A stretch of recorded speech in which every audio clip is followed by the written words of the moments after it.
Hello and welcome back to this channel. So in today's video, I'm going to show you how to paint this super simple, beginner friendly watercolor landscape using Adobe Fresco.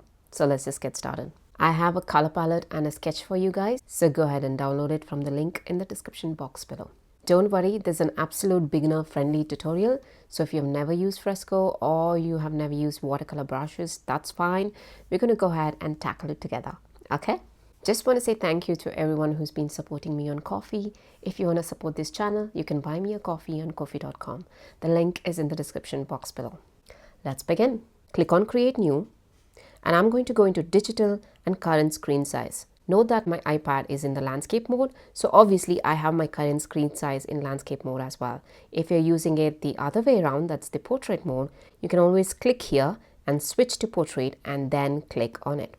So let's go ahead and bring in the color palette and the sketch. Let's do the sketch first. Go to your photos or wherever you have saved your sketch and bring it in. Click on Done. And obviously this has a white cast or white background. So we need to remove the background here. So go into these levels. Click on Multiply. And you can lighten the sketch if you want to, or you can just leave it as it is for now. Click back. Let's go ahead and bring the color palette. Now, if you want the colors to automatically show up on your palette here, so you'll have to do one thing. That is, go to your settings, go to app settings, and in here, auto create color palette should be turned on. Make sure it's on. And then let's go ahead and bring in the color palette now. Go to your images, photos, and get the color palette. Don't worry, it looks tiny. Click on done. And now you just go to your recents and you should be able to see colors. Obviously, you see a bit more colors because of the shading and grading and the type of file this is, but that's okay. We're just going to pick some of these colors and just leave the others. If you don't want to go by this method and want to pick the exact colors, you can also click and hold and make sure you're in one of the pixel brushes. Click on a new layer by pressing this plus and just draw on this layer. And when you do that, this will show up under recents. But I don't want to do that method, so I'm just going to undo this by using my 2-finger tap. And you can redo anything by using a 3-finger tap. So let's undo that. All right, now I'm going to go to this color palette here and hide it. So let's start painting. The main thing that we want to paint is the sky. Now that we have the sketch here, what to do if you don't have a sketch and you just have the reference image? I'm going to quickly show you what to do. So I'll hide the sketch. I'll go ahead and bring in my reference image. If you want this image, I'll share the link as well. So go ahead and download it. It'll also support the artists who are sharing these photos for free. The more downloads they get, it's, I guess, you just feel better about it, isn't it? Okay, let's go here and get the photo. It is in files, so I'm going to go ahead and get it from there. Once you have this, you can click on done. And what I usually do is I go back into my levels and I reduce the layer opacity here. What it makes is it makes it lighter. Done. And now I'll click on a plus to create a new layer. And by default, you will be in pencil brush. That is, it's under sketching and that's the pencil. So I'm just going to use that and you can just go ahead and draw over it like, however you want to. I'm just going to hide that. I will hide the photograph as well. I'll bring back my sketch. Now that we have sketch ready, it's time to paint. I know a lot of you are intimidated by the watercolor brush, and I think it's mostly because people find it hard to understand how it works. So today I'm going to give you a quick, really short, basic idea about watercolor brushes. Okay, I'm going to go ahead and click on watercolor wash flat, and I'm on a new layer, as you should be, and we have a brown color, so that's fine. The brush setting is at 512. You can use this arrow to increase or decrease, or you can click and hold and type in whatever you want. This is called the flow. The flow is the amount of paint you have on your brush. This is the water flow. That's the amount of water you have on your brush. And this is draw inside, which I have a separate video. If you want to know what this functionality is, you can just go ahead and check that video. I'll just link it somewhere here. And these are the settings. I don't have any special settings. So if you press this button over here, it'll go to, it'll reset the settings. So the default settings. So make sure you go ahead and click on this before you begin this tutorial so that you don't have some additional settings that you have set. Okay, let's do this now. Now I have my flow set to 100 and I have my water flow set to 100, and let's see how this looks like. You see how it's nice and spreading? So I'm going to decrease the water flow to 0 now, but the paint is still at 100, and this is how this looks like. Now what if I set my flow to very low, maybe 6, because 0 would be very low, isn't it? Maybe 50%, much lower, and the water is set to 0. And then you get this. But what if I set my water all the way up? Now you see it's a lot of water and very little paint. So what it means is it exactly works like your brush. You have a lot of paint and you have very little water, you're going to get the darkest color that you can get. If your paint is at the lowest and your water is at the highest, you're going to get the lightest color that you're going to get. So go ahead and experiment with the settings if you want to, because it'll teach you how to work with these watercolor brushes. So for my tutorial here, I'm going to keep the flow around 70s and my water is also going to be around 70s, 60s, 70s, doesn't matter, around that number. I'm going to hide that layer and I'm going to click on plus. Now it's time to make the sky. If you have noticed from the original image, the sky, the sun, obviously, there's so many yellows. So I'm just going to pick the lightest one here. I will uncheck this and you can see hue, saturation and brightness. That's 51, 14 and 95. This will help you decide what color I'm picking among all the colors that you have, okay? If you want to adjust this, you can click and hold and then you can type in the number and then it'll get adjusted to the color that you want. So I have that and you see the sun that I've made. I am in wash flat, so I'm going to go ahead and make round, or I think I'll increase the flow to about 89 and I'll make just a bit of a semicircle or circular motion. The thing with watercolor brushes is the motion or the way you use this brush matters a lot. For example, if I draw this and I draw this, you see the difference that it's going to create. So you should be careful when you're using it. The effect that you want really depends on the strokes that you put in. Okay, let me go ahead and pick a little brighter color, and this one is 50, 36 and 95, and I'm going to add right around the edges here so that this kind of blends in, okay? And obviously this is occupying a lot of space, so I'm going to go ahead and add probably darker one. This is 50, 56, 95. Add more like that. It's becoming brighter. That's good. Next, let's skip to some orange or darker color. This is 45, 62 and 85. Add that. Don't worry about it going on the mountain. It's completely okay. And I'm going to switch to orange now. That is 33, 70 and 85. To be honest, I don't know if these are the colors which were there on the color palette that I chose.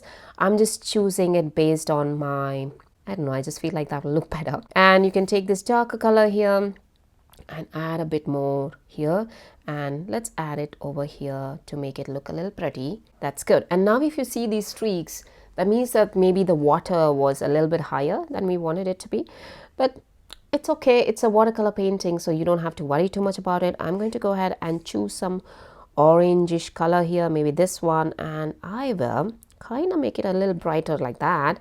And I'm going to go ahead and add a bit around here like that. You can always go ahead and decrease the water flow to 14 or something like that, and then add in a bit of color over here. You can also go back with the same color that you have and try to add in like that. And make sure you're using your circular motion like I told you. Don't do straight lines because see, that's not going to work for this. Okay, and once you have your colors set, it's time to move on to next part. So let's just do that, I guess. Just going to fix it up a little bit. Use the colors, use your judgment. There's no right or wrong when it comes to making this painting. Just remember that. You're having fun and you're just learning the tool, so it's okay. Sky is perfectly fine and ready, so now it's time to move on to other things. So I'm going to go ahead and bring my sketch all the way up because if you haven't noticed, we can't find a sketch. So I want you to go to the sketch layer. You can see this image icon here. That means it's an image, which is a sketch. Click and hold and it highlights and you move it all the way up above the sky. Now click on plus and now we're going to do our mountains. I went ahead and picked out the colors that I need for the mountains so I don't have to spend time doing that. So there are multiple ways in which you can draw with watercolor when it comes to things with very sharp edges. So if you want to know how to create sharp edges with watercolor brush, go ahead and check out my video. I'm going to link it here in the description box below. It's 3 ways to get crispy edges with watercolor. In this tutorial, I'm going to use a completely different method. I'm not going to use the lasso method because it tends to leave some white outline and that wouldn't look good for our illustration here. So what I'm going to do is go into my vector brush and make sure you're in basic round vector brush. And one setting that you want to look into is that you don't want any taper. Okay, so you want like this. So if you go here, pressure dynamics, make sure it's turned off and then it should be good. And we're going to use white color to create our mountains. You can use different colors initially so that you don't get confused, and then you can come back and change this color to white.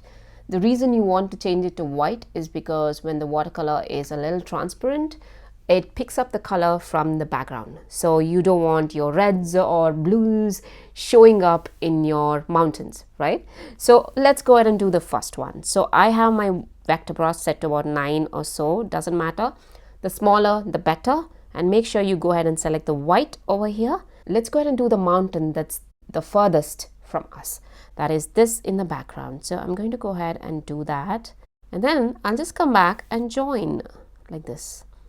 Make sure you join in properly and use your fill tool, and you're going to fill white, and you have to fill it vector. Because you used a vector brush, automatically it'll choose it as vector.